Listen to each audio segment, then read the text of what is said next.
نحمده ونصلي على رسوله الكريم اما بعد فاعوذ بالله من الشيطان الرجيم بسم الله الرحمن الرحيم رب اشرح لي صدري ويسر لي امري واحلل عقدة من لساني يفقهوا قولي۔ اور حضرت صوبان سے مروی ہے رسول اللہ صلی اللہ علیہ وسلم نے فرمایا قدر اور قضا کو کوئی چیز رد نہیں کر سکتی سوائے دعا کے، یعنی تقدیر، دعا سے تقدیر کا علاج بھی ہو جاتا ہے۔ اور کوئی چیز عمر کو نہیں بڑھا سکتی سوائے نیکی کے، نیکی سے عمر بڑھتی ہے دو طرح، ایک تو سال اور مہینے بڑھ سکتے ہیں، اور دوسرے وقت میں برکت، کم عمر میں بھی تھوڑے وقت میں بھی بہت کچھ آپ کر جاتے ہیں جو دوسرے لمبی لمبی زندگی پاکے بھی نہیں کر پاتے، کیونکہ ایک نیکی دوسری نیکی کا دروازہ کھولتی جاتی ہے۔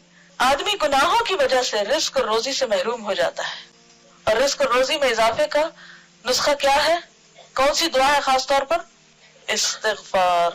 سورۃ نوح میں آتا ہے نا فَقُلْتُ اسْتَغْفِرُوا رَبَّكُمْ إِنَّهُ كَانَ غَفَّارًا يُرْسِلِ السَّمَاءَ عَلَيْكُمْ مِدْرَارًا۔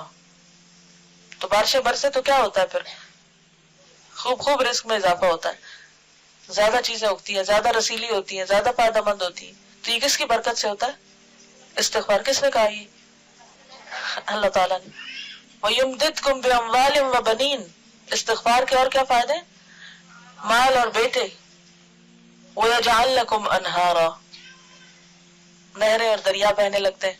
آسمان کی بارش آتی ہے اور اس کے بعد زمین پر پانی کی فراوانی ہو جاتی، اور اگر بارش نہ بھی آئے تو زمین پر بھی پانی ہوتا ہے، یعنی رزق میں کمی نہیں آتی پھر۔ تو يَجْعَلْ لَكُمْ أَنْهَارًا، تمہارے لیے نہریں بن جائیں گی۔ لیکن ضروری ہے کہ کیا کرتے رہے ہم؟ استغفار، استغفار نہیں، استغفار۔ اب استغفر اللہ نہیں پڑھنا، استغفر اللہ پڑھتے ہیں، نام اس کا استغفار ہے۔ آدمی گناہوں کی وجہ سے رزق اور روزی سے محروم ہو جاتا ہے، نعمتوں سے محرومی ہو جاتی ہے۔